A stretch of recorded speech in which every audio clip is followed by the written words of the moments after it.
Сәлеметсіздер ме, құрметті 5 сынып білім алушылары. Бұл видеода біз сіздермен математика пәнінен 3-ші тоқсандағы 2-ші жиынтық бағалауымыздың тапсырмаларына шолу жасайтын боламыз. Есеп саны жалпы 3, жоғары балл 11 балл жинай аламыз. Әр есептің шығарылу жолы толық түсіндірілетін болады. Видеоның соңына дейін мұқият қараңыздар. Ал бастайық. Бірінші есептің шарты заңдылықты анықтап, белгісіз санды жазыңыз дейді. Қараңыздар, бұл жерде белгісіз сан осы жердегі сан екеніне қандай заңдылық байқап жатырмыз? Қараңыздар, 0,1, келесі сан 0,2. Ал одан кейінгі сан 0,4 болып тұр.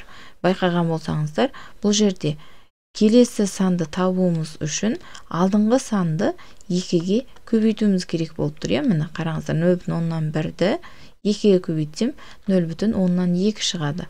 Ал 12-ге көбейтетін болсам 0,4 шығып тұр. Енді 0,4-ті 2-ге көбейтіп көретін болсам, нәтижесі нешеге тең? 0,8. Яғни біздің белгісіз санға тең. Ары қарай да тексеріп көретін болсақ, 0,8-ді 2-ге көбейтсек, соңғы тұрған 1,6 деген сан шығып тұр. Демек, тапқан заңдылығымыз толықтай дұрыс. Жауапқа жазып қойсақ болады. Заңдылығымыз бойынша белгісіз сан бізде 0,8-ге тең екен. Бірінші есебіміз аяқталды. Келесі екінші есептің шарты есептеңіз деп беріліп тұр екен. 5 түрлі есеп және жинайтын балымызда 5 балға тең. Енді бұл жерде уақытты үнемдеу үшін қараңыздар, А есебінде 0,1-ге көбейтіңіз деп тұр.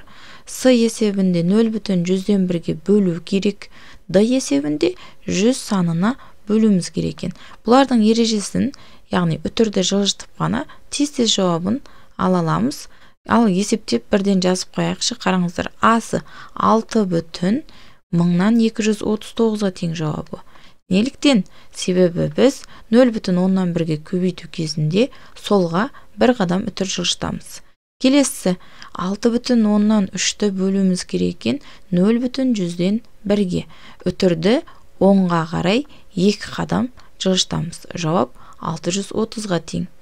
Келесінде 100-ге бөлуіміз керек екен 0,3-ті. Үтірді біз 2 қадам солға жылжытамыз. Нәтижесі 0,3-ге тең. Енді қалған есептерді біз мәнін табуымыз үшін баған түрінде есептеп аламыз. Көбейтудің ережесі: үтірді елемей, баған түрінде көбейтіп алайық.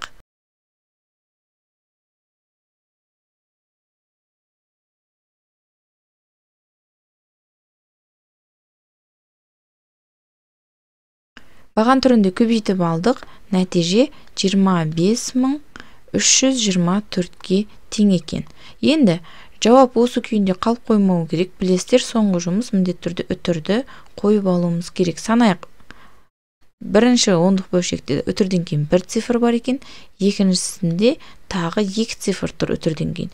Жалпы үтірді біз оңнан солға қарай 3 қадам санап, яғни арт жақтан санап келеміз, 3 қадам үтірді қоямыз. Енді жауабы дайын болды. Келесі ең соңғы есеп бізде бөлу екен. Бұл жерде бөлудің ережесі бойынша баған түрінде жазған кезімізде біз үтірден кейінгі цифрларын теңестіріп аламыз және үтірді өшіріп, қарапайым 2 натурал санды бір-біріне бөлеміз. 672-ның ішінде 320 неше рет кездеседі? 2 рет. Көбейтетін болсақ, бұл жерде 0, 4, 6 азайтамыз. Мәні 32-ге тең.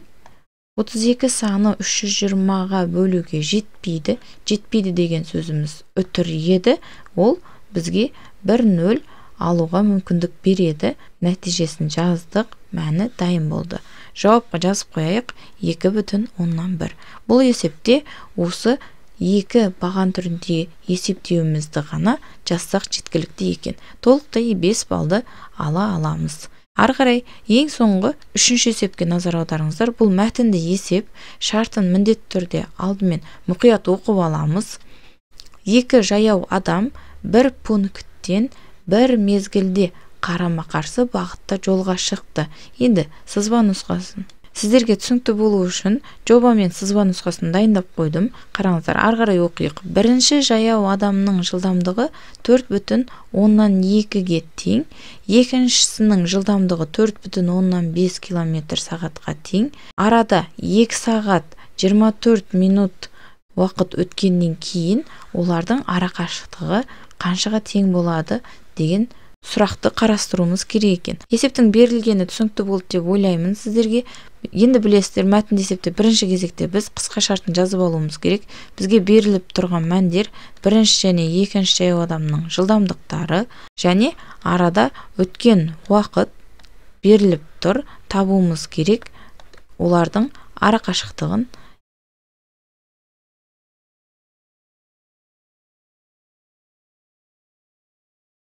Бұл жерде енді қолданатын формуламыз біз ара қашықтықты табуымыз үшін олардың жылдамдықтарын өзара қосып аламыз, көбейтеміз жұмсалған уақытқа.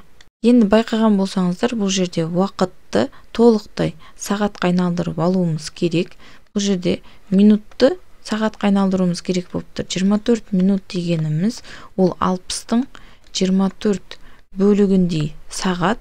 Қысқартатын болсақ, бұл жерде 10-нан 4 сағат, ондық бөлшек түрінде жазып қоятын болсақ, 0,10-нан 4 сағатқа тең. Ары қарай енді біз сан мәндерін формуламызға алып келіп қойсақ болады. Біріншісінің жылдамдығы 4,10-нан 2 қосылған, екіншісінің жылдамдығы 4,10-нан 5-ге тең, ал уақытты жазамыз біз 0,10-нан 4-ті 2-ге қосып 2,10-нан 4-ге тең деп. Ал есептеулерді бастайық. Алдымен баған түрінде 2 ондық бөлшектерімізді қосып аламыз. Қосудың ережесі білесіздер, міндетті түрде үтірдің астына келетіндей болып жазылуы керек. Ары қарай үтірге мән бермей қосып аламыз. 8,10-нан 7 үтірін қойғанымыздан кейінгі нәтижеміз дайын. Оны алып келіп жазып алайық. Ал енді көбейтуді орындауымыз үшін біз баған түрінде көбейтіп алайық.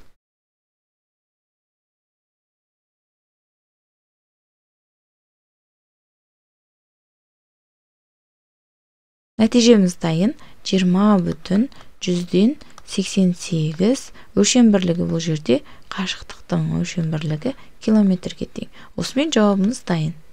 Сонымен құрметті білім алушылар, біз сіздермен бірінші нұсқаның 3 есебінің де шығарылу жолын толықтай қарастырып біттік. Сіздерге түсінікті болды деп ойлаймын. Әлі де сұрақтарыңыз бар болса, комментарийге жазыңыздар, міндетті түрде жауап беріледі. Ал барлығы түсінікті болса, видеоға лайк басып, достарыңызбен бөлісіп қоюды ұмытпаңыздар.